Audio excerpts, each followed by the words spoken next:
नमस्कार, माझं नाव प्राध्यापक महेश अचिन तलवार. नास्ती तृष्णा समव्याधी या नाटकामध्ये माझी एक भूमिका होती आणि सगळी टीम, जसं आता आमच्या दिग्दर्शक मॅडमने सांगितलं की सगळ्या टीमनं मेहनत केली. त्यामुळे असं विशेष, त्यातलं विशेष कोणाबद्दल बोलायचं झालं तर आमच्या टीममधली सगळ्यात लहान कलावंत इथं आहे, आदिती खडकीकर. आदितीनं अगदी पायाला फोड येईपर्यंत 4-4 तास तिनं डान्सची प्रॅक्टिस या नाटकासाठी केली आणि त्यामुळे सगळ्यात कमी वयाची असून सगळ्यात जास्त मेहनत तिची होती. त्यामुळं आणि या संपूर्ण नाटकामध्ये सगळ्यात जास्त वयाचा मी होतो. त्यामुळं मला देखील तिच्यापासून ती प्रेरणा मिळाली.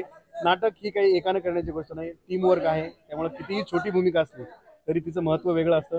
ती भूमिका प्रत्येकानं आपापली भूमिका खूप चांगल्या पद्धतीनं जीव ओतून साकार केली आणि त्यामुळंच प्राथमिक फेरीचं तर हे झालंच, पण शिवाय अंतिम फेरीमध्ये देखील आत्ता जसं मॅडमने सांगितलं की 16 वर्षानंतर मराठवाड्याला आणि छत्रपती संभाजीनगरला नाटकामध्ये अंतिमचं पारितोषिक राज्य नाट्य स्पर्धेमध्ये मिळालेलं आहे. ही आपल्या सगळ्या शहरवासियांसाठी आणि इथल्या नाट्यक्षेत्रासाठी अभिमानाची आणि आनंदाची गोष्ट आहे. खरं तर तुम्ही म्हणालात की पारितोषिक अजून मिळवण्यासाठी काय कराल, तर आम्ही पारितोषिक मिळवण्यासाठी हेही नाटक केलं नव्हतं.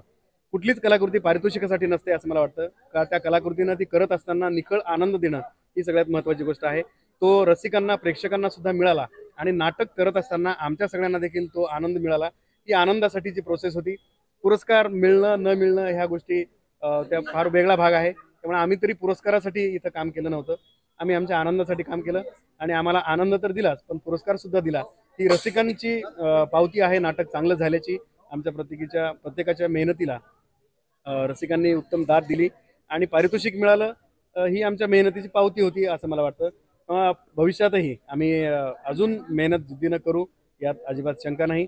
आम्ही पुन्हा एकदा आमच्या सगळ्या टीमच्या वतीनं तुम्हाला सर्व प्रेक्षकांचे आणि सगळ्यांचे आभार मानतो. माझा एक प्रश्न असा आहे, हा, नाटकामधून आपण महाराष्ट्राला चांगले चांगले कलाकार दिलेले आहे. बरोबर. तर या तुमच्या टीम मधून काही कलाकार राज्यस्तरीवर आणि देशाचं नाव नक्कीच. बघा आता काही कलाकार नाटकामधून मोठे स्टार झालेले आहे.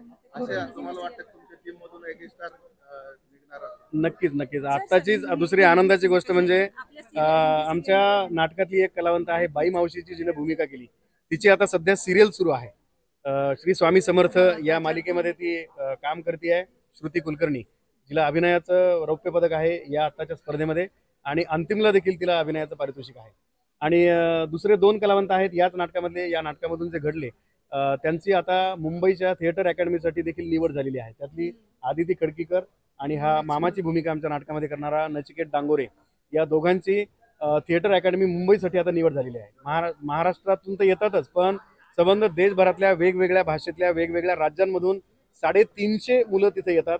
त्यातली 35 मुलं सिलेक्ट होतात आणि आम्हाला आनंद आणि अभिमान आहे या नाटकाचा आणि आमच्या सगळ्या कलावंतांचा की या 350 देशभरातल्या 350 विद्यार्थ्यांपैकी आमच्या नाटकाच्या 2 कलावंतांची तिथं निवड झाली आहे. ही आमच्या सगळ्या टीमसाठी आनंदाची आणि संभाजीनगरकरांसाठी अभिमानाची गोष्ट आहे. आमच्या सगळ्यांच्या शुभेच्छा या दोघांच्या पाठीशी आहेत, पण त्यांची मेहनत, त्यांची जिद्द आणि नाटकासाठी काहीही करण्याची तयारी ही सगळ्यात महत्त्वाची भूमिका या दोघांची राहिली. त्यामुळे त्यांची निवड झाली. भविष्यातही अजून असे अनेक विद्यार्थी छत्रपती संभाजीनगरमधून जातील आणि आपल्या शहराचं नाव ते निश्चित देश पातळीवरती नेऊन पोहोचवतील अशी अपेक्षा आहे. प्रथम पारितोषिक पटकावलं नाट्य विभागाच्या पारितोषिक समारंभामध्ये काय तयारी होती तुम्ही आणि कशा प्रकारे तुम्ही? नमस्कार, मी डॉक्टर सुरेखा मसाळ दर्शनदास. प्राथमिक फेरीमध्ये आम्हाला पहिलं पारितोषिक मिळालंच, शिवाय अंतिम फेरीमध्ये सुद्धा आम्हाला द्वितीय पारितोषिक मिळालेलं आहे. या नाटकाचे लेखक आहेत अमेय दर्शनदास. अतिशय सुंदर असं लिहिलेलं हे नाटक आणि दिग्दर्शितही अतिशय सुंदर झालं, कारण या सगळ्या कलाकारांची खूप छान साथ होती आणि सर्वांनीच अतिशय सहकार्य केलं. आणि त्यामुळेच मला असं वाटतं 16 वर्षानंतर छत्रपती संभाजीनगरला पुन्हा एकदा हे यश बघायला मिळालेलं आहे. यापूर्वी द फिअर फॅक्टर या आमच्याच नाटकासाठी, म्हणजे अमेय दर्शनदास यांनी लिहिलेलं हे नाटक, आणि त्यावेळेस त्या नाटकामध्ये मी प्रमुख भूमिका केली होती. त्यावेळेस मला त्याच्यासाठी मेडल पण मिळालेलं होतं. तर हे या यशाची पुनरावृत्ती झाली आहे हे बघून मला खूप खूप आनंद होतोय आणि सगळ्या टीमच्या वतीने मी सर्वांचे खूप खूप आभार मानते. थँक्यू. कलाकार तुमची जी टीम होती, सर्वात आवडता कलाकार कोणता? असं काही सगळेच कलाकार आवडते. तुम्ही आमच्यात भांडणं का लावताय? सगळेच कलाकार आवडते आहेत, कारण नाटक ही एक टीम वर्क आहे. प्रयोगशील कला आहे. सगळ्यांनी मिळून काम केल्यानंतरच होतं. अगदी लाईट, रंगभूषा, नेपथ्य, अभिनय सगळ्याच बाबतीमध्ये प्रत्येकाने खूप खूप जास्त चांगलं योगदान दिलेलं आहे आणि त्यामुळेच आम्हाला हे यश मिळालेले. हे यश सगळ्यांचंच आहे. याच्यामुळं पण मोठे मोठे पुरस्कार आहे. काय तयारी करणार पुढे मोठ्या अं, पुरस्कारासाठी? नक्कीच या सगळ्यांची साथ अशीच राहील आणि आम्ही नक्कीच पुढे खूप मोठं यश मिळवून दाखवू आणि छत्रपती संभाजीनगरचं नाव पूर्ण महाराष्ट्र नाही तर पूर्ण देशामध्ये गाजवून जातं. आपल्या टीमचं आणि तुमचं नाव? माझं नाव डॉक्टर सुरेखा मसाळ दक्षिणदास आणि नास्ती कृष्णा समूह व्याधी हे आमच्या नाटकाचं नाव आहे.